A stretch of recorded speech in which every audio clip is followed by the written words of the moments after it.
നമസ്കാരം. മലയാളി വാർത്തയിലേക്ക് സ്വാഗതം. ഇറാന്റെ പരമോന്നത ദേശീയ സുരക്ഷാ സമിതി സെക്രട്ടറിയും മുതിർന്ന നേതാവും നിലവിലെ യുദ്ധത്തിന്റെ ആസൂത്രകനുമായ അലി ലാരിജാനിയെ ഇസ്രായേൽ വധിച്ചതോടെ ഇറാന്റെ മുനയൊടിഞ്ഞു. ഇസ്രായേൽ പ്രധാനമന്ത്രി ബെഞ്ചമിൻ നെതന്യാഹുവിന്റെ പ്രത്യേക നിർദ്ദേശത്തിലാണ് ലാരിജാനിയെ വധിച്ചത്. ഇന്നലെ പുലർച്ചെ ടെഹ്റാനിൽ നടത്തിയ വ്യോമാക്രമണത്തിലാണ് ലാരിജാനി കൊല്ലപ്പെട്ടതെന്നും ഇസ്രായേൽ പ്രതിരോധ മന്ത്രി ഇസ്രായേൽ കാറ്റ്സ് ഔദ്യോഗികമായി അറിയിച്ചു. ഇറാന്റെ ഭരണസിരാ കേന്ദ്രങ്ങളെ ലക്ഷ്യമാക്കി നടത്തിയ നീക്കത്തിൽ ലാരിജാനിക്കൊപ്പം ഇറാന്റെ അർദ്ധ സൈനിക വിഭാഗമായ ബാസിജ് സേനയുടെ തലവൻ ഗുലാം റസ സുലൈമാനിയും കൊല്ലപ്പെട്ടതായി ഇസ്രായേൽ സൈന്യം സ്ഥിരീകരിച്ചിട്ടുണ്ട്. ഇറാന്റെ അധികാര ഘടനയിലെ ഏറ്റവും സ്വാധീനമുള്ള വ്യക്തികളിൽ ഒരാളായ ലാരിജാനി ആണവ ചർച്ചകളിലെ മുൻ മധ്യസ്ഥൻ കൂടിയായിരുന്നു. ഇറാന്റെ പരമോന്നത നേതാവായിരുന്ന അയത്തുള്ള അലി ഖമേനിക്ക് ശേഷം ഇറാൻ ഉണ്ടാകുന്ന ഏറ്റവും വലിയ പ്രഹരമായിരിക്കും ഇത്. ഖമേനിയുടെ ഏറ്റവും അടുത്ത സഖ്യകക്ഷിയായ ലാരിജാനിയെ അവസാനമായി പൊതുവേദിയിൽ കണ്ടത് കഴിഞ്ഞ വെള്ളിയാഴ്ച ഇറാനിൽ നടന്ന ഖുദ്സ് ദിന റാലിക്കിടെയാണ്. ലാരിജാനി ഉൾപ്പെടെയുള്ള മുതിർന്ന ഇറാനിയൻ ഉദ്യോഗസ്ഥരെ കുറിച്ച് വിവരം നൽകുന്നവർക്ക് അമേരിക്ക $10 മില്യൺ പാരിതോഷികം പ്രഖ്യാപിച്ചതിന് പിന്നാലെയാണ് ഈ സൈനിക നീക്കം നടന്നത്.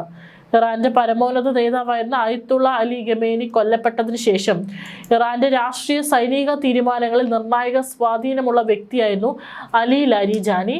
അദ്ദേഹത്തിന്റെ മരണം ഇറാന്റെ പ്രതിരോധ സംവിധാനങ്ങൾക്ക് വലിയ തിരിച്ചടിയാകുമെന്ന് മാത്രമല്ല, ഇറാൻ യുദ്ധത്തിൽ വൻ തകർച്ചയിലേക്ക് നീങ്ങുമെന്ന് തീർച്ചയാണ്.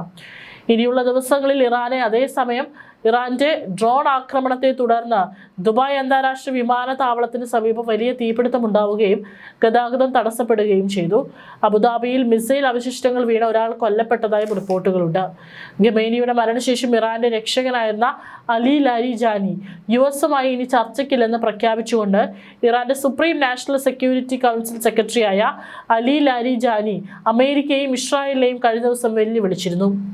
ഇറാനിലെ ഏറ്റവും സ്വാധീനമുള്ള കുടുംബത്തിലാണ് ലാരിജാനി ജനിച്ച. ഷെരീഫ് യൂണിവേഴ്സിറ്റിയിൽ നിന്ന് ഗണിതത്തിലും കമ്പ്യൂട്ടർ സയൻസിലും ബിരുദവും പാശ്ചാത്യ തത്വചിന്തയിൽ ഡോക്ടറേറ്റ് നേടിയിട്ടുണ്ട്. അയത്തുള്ള അലി ഖമേനിയുടെ മരണശേഷം യുദ്ധം നയിച്ചിരുന്നത് ലാരിജാനിയാണ്. US പ്രസിഡന്റ് ഡൊണാൾഡ് ട്രംപ് ഇസ്രായേലിന്റെ കുടുക്കിൽ വീണെന്ന് ആരോപിച്ച അലി ലാരിജാനി ഇറാനിലെ ധീര സൈനികരും മഹത്തായ ജനതയും ശത്രുക്കളെ മറക്കാനാവാത്ത പാഠം പഠിപ്പിക്കുന്നുവെന്ന് ടെലിവിഷനിലൂടെ പ്രഖ്യാപിച്ചിരുന്നു. ഇറാന്റെ സുപ്രീം നാഷണൽ സെക്യൂരിറ്റി കൗൺസിൽ സെക്രട്ടറിയാണ് 67-കാരനായ അലി ലാരിജാനി. ഖമേനിയുടെ മരണശേഷം ഇറാന്റെ ഭരണം നിയന്ത്രിക്കുന്നതിൽ 3-അംഗ പരിവർത്തന സമിതിക്കൊപ്പം സുപ്രധാന പങ്കാണ് ലാരിജാനിക്കുള്ളത്. ഇറാന്റെ സുരക്ഷാ തന്ത്രം രൂപപ്പെടുന്നതിൽ ഇദ്ദേഹമാണ് മുഖ്യ പങ്ക് വഹിക്കുന്നത്. 1979-ലെ ഇസ്ലാമിക വിപ്ലവത്തിന് ശേഷം രാജ്യത്തെ പ്രമുഖ വ്യക്തികളുമായി ലാരിജാനി വ്യക്തിപരമായ അടുപ്പം സൂക്ഷിച്ചിരുന്നു. മുൻപ് പ്രസിഡന്റ് അക്ബർ ഹാഷിമി റഫ്സൻജാനി സർക്കാരിൽ സാംസ്കാരിക മന്ത്രിയായും 1994 മുതൽ 2004 വരെ സംസ്ഥാന ബ്രോഡ്കാസ്റ്റർ തലവനായും പ്രവർത്തിച്ചു. 2008-20 കാലയളവിൽ 3 തവണ പാർലമെന്റ് സ്പീക്കറായും സേവനമനുഷ്ഠിച്ചു.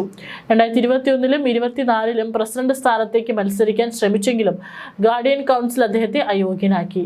2025 ഓഗസ്റ്റിൽ പ്രസിഡന്റ് മസൂദ് പെസഷ്കിയാൻ അദ്ദേഹത്തെ സുപ്രീം നാഷണൽ സെക്യൂരിറ്റി കൗൺസിൽ സെക്രട്ടറിയായി നിയമിച്ചിരുന്നു.